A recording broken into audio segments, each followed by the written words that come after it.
Assalamualaikum warahmatullahi wabarakatuh. Saya Muhammad Figadiansa ingin mempresentasikan tentang evaluasi keamanan uji praklinik. Kelompok 2 Farmasi B, tugas 3. Ini untuk anggota kami. Next.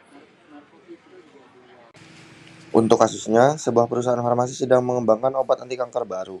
Sebelum melanjutkan ke uji klinik, perusahaan harus melakukan evaluasi keamanan melalui uji praklinik, termasuk uji toksisitas akus dan subkronik pada tikus. Salah satu tikus menunjukkan penurunan berat badan yang signifikan dan kerusakan organ pada pemberian obat.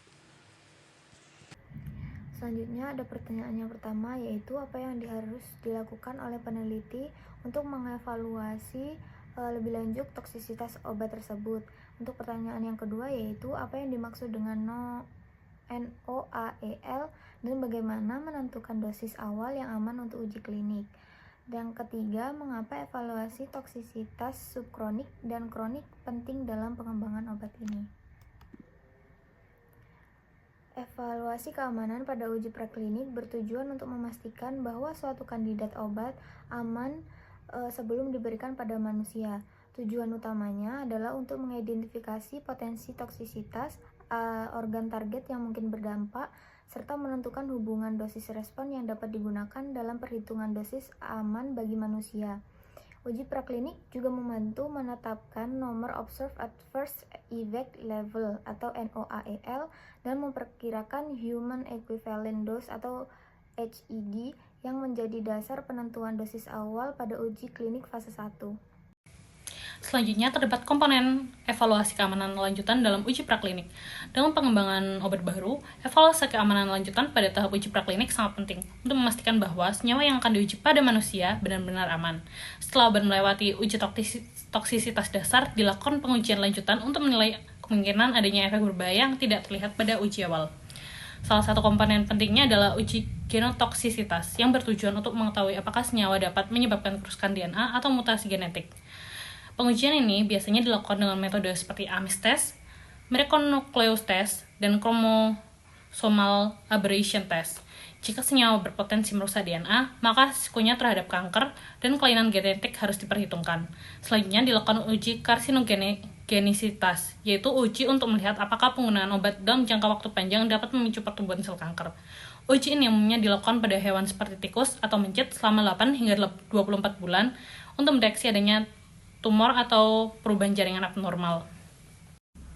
Pentingnya evaluasi toksisitas subkronik dan kronik dalam pengembangan obat. Pertama, menilai efek toksik jangka panjang, seperti uji subkronik kurang lebih 90 hari dan uji kronik kurang lebih selama 6 bulan, untuk membantu mengetahui efek obat jika digunakan secara berulang atau jangka panjang. Kedua, menentukan organ target toksisitas. Dapat mengidentifikasi organ yang paling rentan, seperti ginjal, hati, dan jantung. Ketiga, menentukan batas aman paparan, NOAEL. Digunakan sebagai dasar perhitungan dosis awal yang aman untuk uji klinik pada manusia. Keempat, menilai reversibilitas efek toksik. Apakah kerusakan organ bersifat sementara, reversible, atau permanen irreversible. Kelima, memastikan keamanan sebelum uji klinik.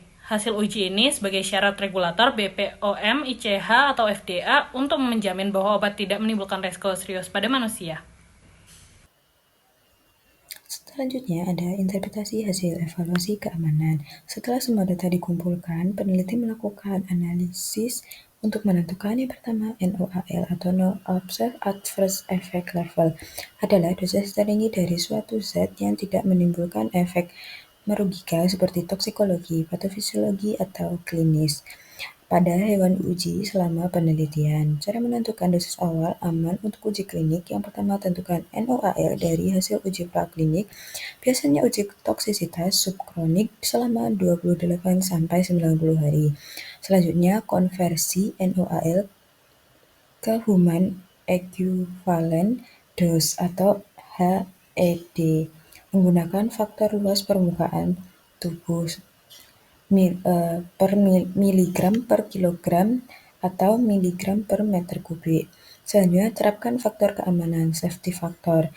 Biasanya 10 untuk perbedaan antar spesies dan 10 lagi untuk variasi individu manusia.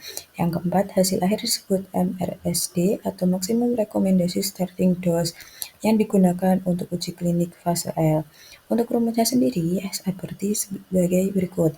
HED sama dengan NOAL hewan dikali KM hewan dibagi KM manusia. Selanjutnya MRSD sama dengan HED dibagi safety factor. Selanjutnya yang kedua ada LOAEL atau Lowest Observed After Effect Level adalah dosis paling rendah dari suatu zat yang sudah menunjukkan efek toksik atau merugikan yang bisa diamati pada hewan uji dan digunakan sebagai dasar untuk menentukan batas aman dosis pada manusia.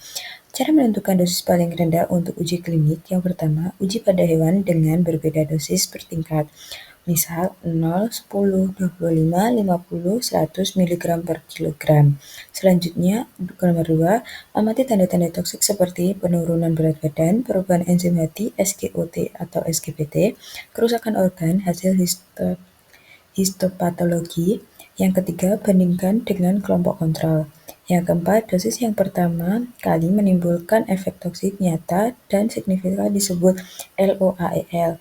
Yang kelima, dosis di bawahnya yang belum menimbulkan efek toksik disebut NOAEL. Pentingnya evaluasi keamanan dalam pengembangan obat. 1. Menjamin keselamatan sebelum uji pada manusia. Evaluasi keamanan melalui uji praklinik yaitu in vivo dan in vitro. Memastikan bahwa senyawa tidak menimbulkan risiko toksik serius sebelum diberikan pada manusia. Kemudian menentukan dosis aman dan efektif. Hasil uji toksikologi digunakan untuk menetapkan NOAEL, LOAEL, dan margin keamanan yang menjadi dasar dosis awal pada uji klinik fase 1. Kemudian mengidentifikasi organ target toksisitas. Evaluasi toksisitas memungkinkan peneliti mendeteksi organ atau sistem tubuh yang paling rentan, seperti hati, ginjal, atau sistem saraf. Kemudian mencegah risiko kegagalan di fase klinik. Banyak kandidat obat gagal uji klinik karena masalah keamanan yang tidak terdeteksi sejak awal. Evaluasi yang baik menghemat waktu, biaya, dan mencegah risiko pada subjek manusia. Kemudian mendukung persetujuan regulasi. Data keamanan menjadi syarat utama dalam dokumen Investigational New Drug atau yang biasa disebut IND untuk mendapatkan izin uji klinik dari otoritas regulatori. Berikut adalah daftar pustakanya. Terima kasih.